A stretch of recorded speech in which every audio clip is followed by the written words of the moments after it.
Soalan ni dia dah bagi dah fungsi kuadratik yang ini. And then dia bagi tahu fungsi kuadratik tu dia ada dua punca nyata yang berbeza. Salah satu punca itu adalah 1. Okey, dia dah bagi dah. Punca tu apa? Punca tu X sebenarnya. Dia yang ini kan, dia daripada AX kuasa 2 tambah BX tambah C. X ni lah punca. Inilah punca. Nombor yang duduk dekat sebelah X kuasa 2 tu adalah A, negatif M. Dia tak bagi tahu nombor tapi kat sini negatif. Tapi kita tak boleh pastikan lah dia punya dia punya bentuk graf tu bentuk senyum ke sedih sebab kita kena cari M ni dulu. Okey. Contohlah kalau graf tu bentuk senyum kan. Okey, dia akan bersilang dengan paksi X. Bila dia bersilang ada dua titik persilangan. So inilah punca. Dia ada dua punca. Ni X pertama, ini X kedua. Yang ini dia dah bagi tahu dah punca yang pertama. Katakanlah ini X yang pertama. So kita kena cari X yang kedua. Sekarang ni dia suruh kita cari M. M tu berapa? Macam mana kita nak dapatkan M? Kita masukkan dulu salah satu punca tu. Kan saya bagi tahu ini X kan? Dia dah bagi tahu dah jawapan. Salah satu punca tu adalah nombor 1. So, kita gantikan X tu dengan 1. Kita gantikan X tu dengan 1. So, barulah kita dapat tahu M tu berapa. Okey, tulis balik Fx sama dengan 4x kan. Okey, X tu gantikan dengan 1. Tolak M darab 1 kuasa 2 tambah 8 tolak 3M. Lepas tu yang M ni kita combinekan. Negatif 3M dengan negatif M jadi negatif 4M.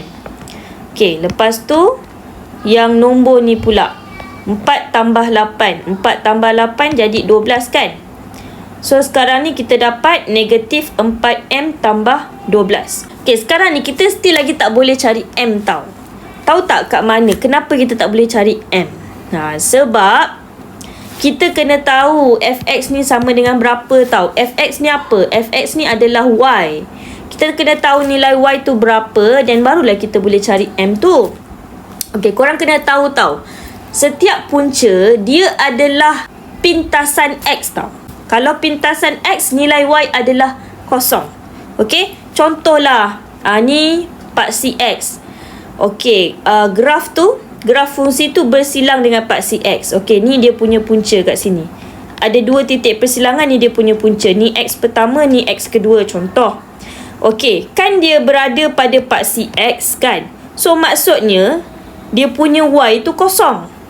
Ni punca ni sebenarnya pintasan X. Sebenarnya kalau pintasan X, Y dia adalah kosong. So, kita kena gantikan Fx ni dengan kosong. Fx tu Y kan? Okey, gantikan dengan kosong. Gantikan dengan kosong.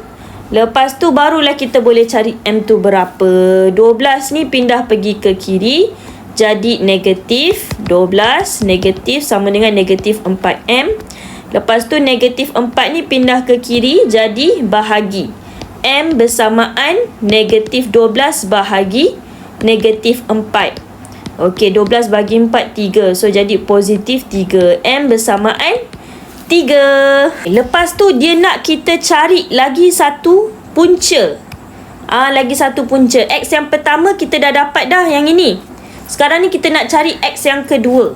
Macam mana kita nak cari, guys? Okey. Sekarang ni korang kena gantikan M tu berapa tau. Tadi kita gantikan X kan. Sekarang ni kita gantikan M tu dengan yang tadi, yang kita dapat tadi kan. Kita gantikan M tu supaya kita boleh jadikan dia persamaan kuadratik dan seterusnya kita boleh cari nilai X itu. 4X tolak 3X kuasa 2 tambah 8 tolak 3 darab 3. Gantikan M tu dengan 3 lah. Okey. Alright, so dia akan jadi 4X tolak 3X kuasa 2 tambah 8 tolak 9. 8 tolak 9 negatif 1 lah kan. So, kalau kita susun balik, dia akan jadi negatif 3X kuasa 2 tambah 4X tolak 1. Ni, kita nak jadikan dia persamaan kuadratik. Iaitu persamaan kuadratik tu AX kuasa 2 tambah BX tambah C equal to 0. Mesti equal to 0. Okay, supaya kita dapat punca. Sebab saya cakap punca tu, Y dia mesti sama dengan kosong. Sebab punca tu adalah pintasan X. Korang boleh tulis macam ni. Negatif 3X kuasa 2 tambah 4X tolak 1 sama dengan kosong. Okey, lepas tu kalau kertas 2 korang kena buat 2 bracket sama dengan kosong. Letak pun boleh ubah dia. X sini 1, sini 1. Lepas tu letak punca yang pertama and punca yang kedua. Okey, punca yang pertama kita dah tahu dah jawapan dia 1 kan. Yang punca lagi 1 ni kita tak tahu berapa. Okey, kalau punca yang pertama tu positif 1, bila masuk bracket dia akan jadi negatif 1. Alright, yang ini kita nak kena cari berapa. So, kita pakai je kalkulator. Okey, yang penting korang kena tahu nilai A, B, C. Nombor yang duduk dekat sebelah X kuasa 2 adalah A.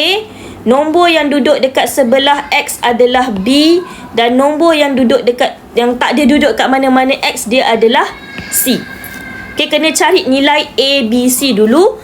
Barulah korang boleh kira. Okay. So, macam biasa, saya pakai kalkulator baru. Korang pergi tekan menu. Lepas tu, korang pergi dekat equation. Mana equation ni? Lepas tu korang tekan nombor 2, polinomial untuk kuadratik. And then degree tu korang select 2, tekan nombor 2. Sebab dia ada highest power is 2 kan. Kuasa tertinggi adalah 2. Lepas tu masukkan nilai A, negatif 3, nilai B, positif 4 dan nilai C, negatif 1. And then korang tekan equal, korang dapat X yang pertama adalah 1. Ni korang dah tulis tadi kan. Dan X yang kedua adalah 1/3. So jawapan dia 1/3 lah. Tapi kalau yang ini, kalau korang nak masuk bracket, kalau jawapan dia positif, masuk bracket jadi negatif. Tapi ni pecahan kan. Okey, nombor bawah ni korang letak dekat sebelah kiri X. Okey, bawah letak kiri, dia akan jadi 3X. Yang atas letak kanan. Yang ni positif tukar jadi negatif. Negatif 1. Gitu. So, punca, satu lagi nilai bagi punca adalah 1/3. Korang buat X sama dengan 1/3.